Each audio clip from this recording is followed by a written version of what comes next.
آگے فرماتی ہیں اکحل، آنکھیں ایسی تھی کہ سرما لگائے بغیر سرمگی، سرما لگائے بغیر آقا کریم کی آنکھیں یوں لگتی کہ سرما لگائے ہوئے۔ آگے فرماتی ہیں ازج، ازج بھویں، بھویں قوس کی طرح تھی، محراب کی طرح۔ یہ جو محراب، محراب کی طرح گولائی میں، اقرن اور یہ جو بھویں گولائی میں تھی، یہ دونوں الگ الگ نہیں تھی، بلکہ بالوں کی ایک باریک لائن نے دونوں بھووں کو آپس میں جوڑ دیا تھا، دونوں کو جوڑ دیا تھا۔ آگے فرماتی ہیں شدید و سواد الشعر،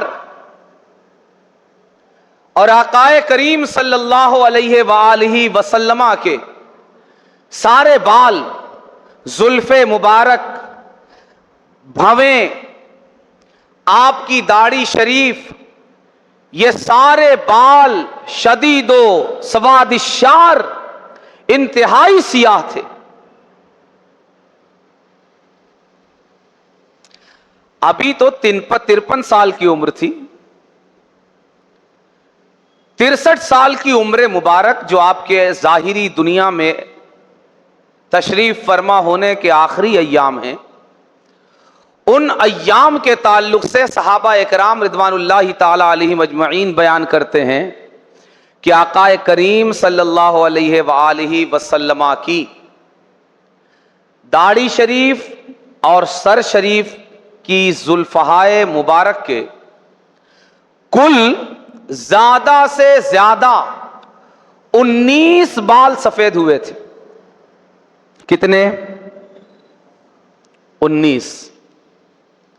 یہ آقا کریم صلی اللہ علیہ وآلہ وسلم کا حسن اور جمال ہے جہاں، وہیں دوسری طرف آقا کریم کے صحابہ کی دقت ملاحظہ بھی ہے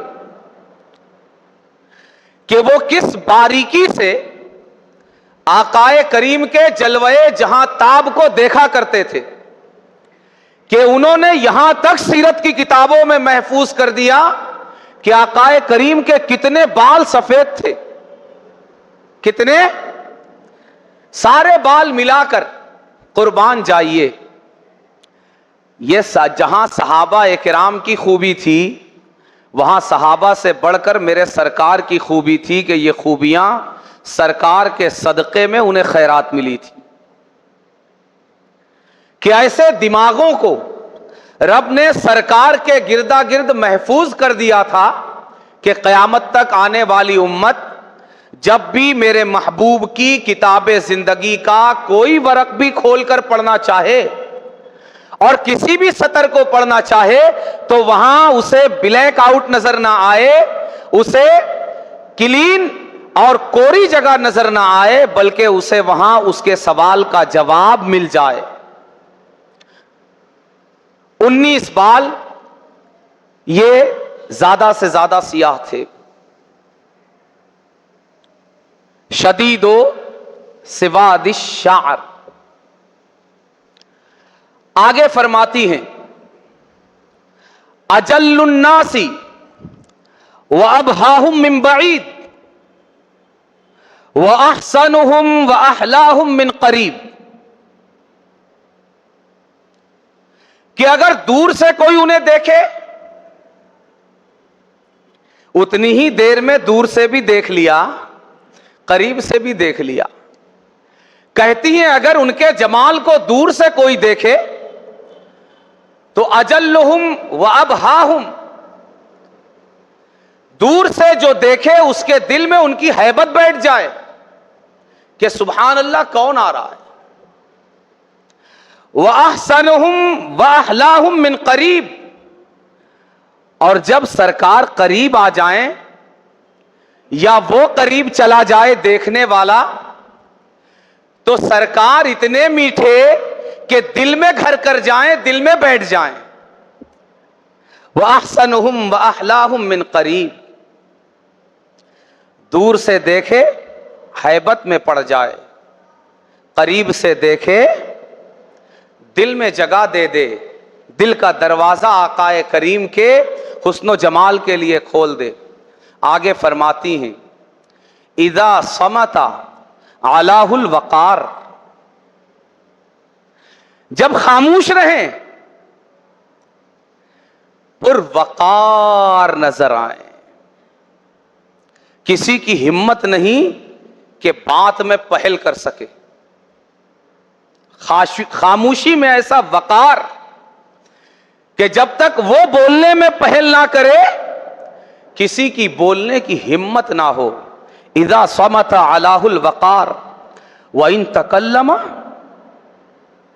تَكَلَّمَ عَلَاهُ، اور اگر وہ گفتگو کریں علاہ البہا، تو حسن و جمال اور انوار کے موتی زبان اقدس سے جھڑیں، گویا بات نہیں ہے، کیا ہے؟ موتی ہے. اور یہاں پر ایک بڑا باریک نکتہ ہے گرامر کا. جب سرکار کی خاموشی بتا رہی ہیں تو اس کے ساتھ اذا لگا رہی ہیں، اذا سمتا. اور جب نطق اور بولنا اور تکلم بتا رہی ہیں ان لگا رہی ہیں. اذا سمتا ان نطقا، یعنی گرامیٹیکلی وہ یہ بتا رہی ہیں کہ خاموش زیادہ رہتے ہیں، خاموش زیادہ رہتے ہیں، بولتے کم ہیں. آگے فرماتی ہیں، کیا فرماتی ہیں؟ حلو المنطق فصل لا نظر ولا حذر. فرماتی ہیں گفتگو میں مٹھاس ہے. مٹھاس ہے کیا مطلب؟ جب یہ بولتے ہیں سننے والا چاہتا ہے کہ بولتے ہی جائیں. فصل، ان کی گفتگو کے جو کلمات ہیں نا وہ ٹکڑوں ٹکڑوں میں ہیں، فصل ہیں. ایسا نہیں بولتے کہ سامنے والا پاگل ہو جائے بول کیا رہے ہیں،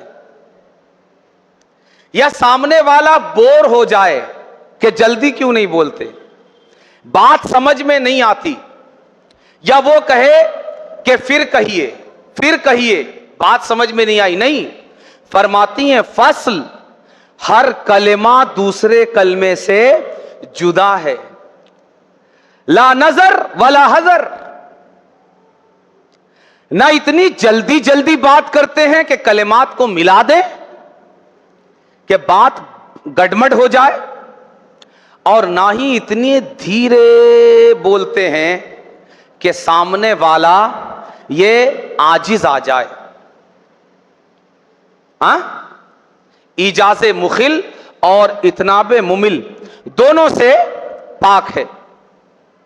آگے فرماتی ہیں کان منطقہ خرزات نظمت یتحدرن. فرماتی ہیں گویا کہ ان کی باتیں بات نہیں موتیاں ہیں. یہ آج 14ویں صدی میں کوئی اس مقام پہ بیٹھ کر کوئی لمبی لمبی نہیں ہانک رہا ہے میرے سرکار کے بارے میں، اور کوئی مبالغہ نہیں کر رہا ہے. یہ میرا بیان نہیں، یہ اس کا بیان ہے جس نے اپنے ماتھے کی نگاہوں سے اس حسن کو تکا ہے. کہتی ہیں کان منطقہ خرزات نظمنا یتحدرن، گویا کہ آقا کریم کی باتیں بات نہیں موتیاں ہیں. اور موتیاں بھی کیسی؟ اے ام معبد قربان جاؤں تیرے انداز پر. صرف اتنا کہہ کر نہیں رک گئیں کہ موتیاں ہیں خرزات، نہیں، فرماتی ہیں نظمنا. موتیوں کی ایک حالت یہ بھی ہوتی ہے کہ وہ بکھری ہوئی ہوں. تسبیح کو یا ہار کو اگر توڑ دیا جائے موتیاں بکھر جاتی، مگر موتیاں زیادہ خوبصورت کب ہوتی؟ جب بکھری ہوئی ہوں تب، یا پروئی ہوئی ہوں تب.